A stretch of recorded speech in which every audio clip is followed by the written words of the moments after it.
Hi అండి, అందరికీ నమస్తే. Welcome back to Bhavitha cooking channel. ఈరోజు వీడియోలో వచ్చేసి చాలా హెల్తీగా బీన్స్ పల్లీని ఎలా తయారు చేసుకోవాలో చూపించబోతున్నానండి. పల్లీలు ఇంకా పచ్చి కొబ్బరి తురుముతో రెండిటితో కలిపి బీన్స్ ఫ్రైని ఎలా తయారు చేసుకోవాలో చూపిస్తానండి. ఈ పల్లె వచ్చేసి రైస్, చపాతీలోకి ఇంకా సైడ్ డిష్గా కూడా చాలా రుచిగా ఉంటుందండి. మరి ఈ బీన్స్ పల్లె ఎలా తయారు చేసుకోవాలో చూద్దాం రండి. ముందుగా 250 గ్రాముల బీన్స్ని తీసుకొని బాగా వాష్ చేసి ఇలా చిన్న చిన్న ముక్కలుగా కట్ చేసుకోండి. మీకు ఎంత వీలవుతుందో అంత చిన్నగా పీసెస్లా కట్ చేసుకోండి. ఇలా కట్ చేసుకున్న ఈ బీన్స్ పీసెస్ని మొత్తం కూడా ఇలా కుక్కర్లోకి వేసుకొని ఒక గ్లాస్ నీళ్ళను వేసుకోండి. 1/2 టీ స్పూన్ దాకా ఉప్పును వేసి ఇప్పుడు కుక్కర్ మూత పెట్టేసి 2 విజిల్స్ వేపించండి.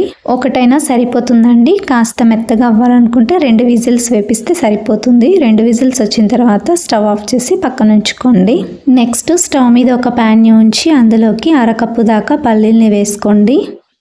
స్టవ్ని మీడియం ఫ్లేమ్లో ఉంచుకొని పల్లీల్ని దోరగా అయ్యేంత వరకు కూడా వేయించుకోండి. ఇలా స్టవ్ని మీడియం ఫ్లేమ్లోనే ఉంచుకొని 2 వైపులా కూడా మంచి కలర్ వచ్చేంత వరకు ఇలా పల్లీల్ని వేయించుకోండి. ఇలా బాగా పల్లీల్ని వేయించుకున్న తర్వాత వీటిని పక్కన ఉంచుకోండి. ఈ పల్లీలు మొత్తం పూర్తిగా చల్లారిన తర్వాత ఇప్పుడు ఒక మిక్సీ జార్ని తీసుకొని మిక్సీ జార్లోకి పల్లీల్ని మొత్తం వేసుకోండి. ఇందులోకి నేను ఏమీ వేసుకోవట్లేదండి. వేయించుకున్న పల్లీలను ఒకటే వేసుకొని ఇప్పుడు మూత పెట్టేసి మెత్తగా అయ్యేంత వరకు గ్రైండ్ చేసుకుంటున్నాను. చూడండి, ఇక్కడ నేను చూపిస్తున్న విధంగా ఇలా మెత్తగా అయ్యేంతవరకు పౌడర్లా చేసుకున్న తర్వాత ఈ పల్లీ పొడిని పక్కన ఉంచుకోండి. నెక్స్ట్ మనం ఉడికించుకున్న బీన్స్ని తీసుకుందామండి. కుక్కర్ పూర్తిగా చల్లారిన తర్వాత పైనుండే మూతను తీసి ఇప్పుడు ఈ బీన్స్ని మొత్తం నీళ్ళనన్నిటినీ కూడా వడగట్టుకొని పక్కన ఉంచుకోండి. నెక్స్ట్ స్టవ్ మీద ఒక ప్యాన్ని ఉంచండి. ప్యాన్ కాస్త వేడెక్కిన తర్వాత 1 టేబుల్ స్పూన్ దాకా ఆయిల్ని వేసుకోండి. నెక్స్ట్ ఇందులోకి 1 టీ స్పూన్ దాకా శనగపప్పును వేసుకోండి. 1/2 టీ స్పూన్ దాకా జీలకర్ర ఆవాల్ని వేసుకోండి. 2 ఎండుమిరపకాయలను కూడా వేసుకోండి. కొద్దిగా కరివేపాకును కూడా వేసుకొని వీటన్నిటిని కలుపుకుంటూ స్టవ్ని లో ఫ్లేమ్లోనే ఉంచుకొని ఫ్రై చేసుకోండి. శనగపప్పు, కరివేపాకు కూడా గోల్డెన్ కలర్లోకి చేంజ్ అయ్యేంత వరకు ఇలా ఫ్రై చేసుకున్న తర్వాత ఇందులోకి 1 కప్పు దాకా ఉల్లిపాయ ముక్కల్ని వేసుకోండి. ఉల్లిపాయ ముక్కల్ని కూడా ఎంత వీలవుతుందో అంత చిన్నగా కట్ చేసి వేసుకోండి.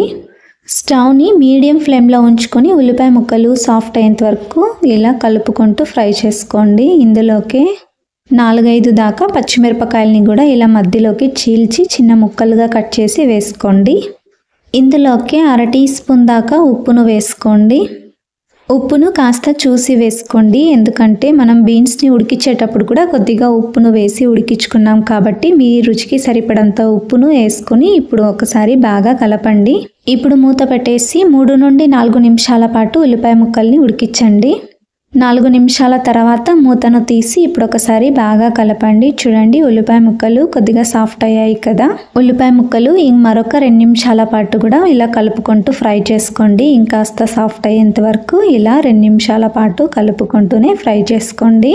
ఉల్లిపాయ ముక్కలను 2 నిమిషాల పాటు ఫ్రై చేసుకున్న తర్వాత ఇందాక ఉడికించి పెట్టుకున్న బీన్స్ ముక్కల్ని మొత్తం వేసుకోండి. చూడండి, నీళ్ళు అనేవి పూర్తిగా వడగట్టుకొని వేసుకున్నానండి. ఇప్పుడు ఉల్లిపాయ ముక్కలు, బీన్స్ ముక్కలు బాగా కలిసేటట్టు ఇలా బాగా కలపండి.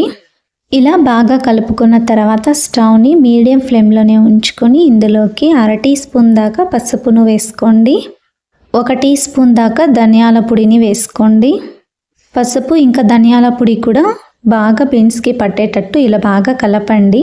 ఇలా బాగా కలుపుకున్న తర్వాత ఇప్పుడు మూత పెట్టేసి ఒక 2 నిమిషాల పాటు స్టవ్ని లో ఫ్లేమ్లోనే ఉంచుకొని బీన్స్ని అలాగే ఉల్లిపాయ ముక్కల్ని కూడా కొద్దిగా సాఫ్ట్ అయ్యేంత వరకు ఉడికించండి.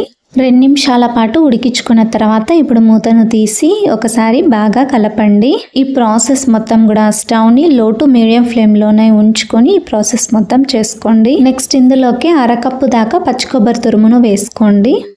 మీరు పచ్చి కొబ్బరి తురుము ప్లేస్లో ఎండు కొబ్బరి తురుమునైనా సరే వేసుకోవచ్చండి.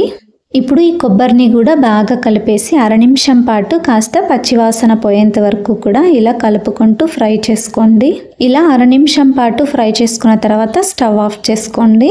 ఇప్పుడు ఈ పల్లె మొత్తం కూడా కాస్త గోరువెచ్చగా అయ్యేంత వరకు కూడా పక్కన ఉంచుకోండి. గోరువెచ్చగా అయిన తర్వాత ఇందులోకి చిన్నగా కట్ చేసి పెట్టుకున్న కొత్తిమీరను వేసుకోండి. అలాగే ఇందాక గ్రైండ్ చేసి పెట్టుకున్న పల్లి పొడిని మొత్తం వేసుకోండి. పల్లె అనేది వేడిగా ఉన్నప్పుడు మనము పల్లి పొడిని వేసుకుంటే ముద్ద ముద్దలా అయిపోతుందండి. అందుకోసమే గోరువెచ్చగా అయిన తర్వాత పల్లి పొడిని వేసి ఇలా బాగా కలపండి. ఇలా పల్లి పొడి మొత్తం బీన్స్లో బాగా కలిసేటట్టు ఇలా బాగా కలుపుకొని ఒక సర్వింగ్ బౌల్ తీసుకొని సర్వ్ చేసుకోండి. అంతే, ఎంతో రుచికరమైన బీన్స్ పల్లె రెడీ అండి. చాలా అంటే చాలా రుచిగా ఉంటుంది. రైస్లోకైనా సరే, చపాతీలోకైనా కూడా చాలా అంటే చాలా రుచిగా ఉంటుందండి. ఇంకా రసమన్నంలోకి సైడ్ డిష్గా కూడా చాలా అంటే చాలా రుచిగా ఉంటుంది. ఇలా తప్పకుండా మీరు కూడా ఇంట్లో ట్రై చేయండి. మీకు ఎలా వచ్చిందో కింద కామెంట్ సెక్షన్లో కామెంట్ చేయండి. అలాగే లైక్ చేయండి, షేర్ చేయండి, సబ్స్క్రైబ్ చేయండి. Thank you for watching video.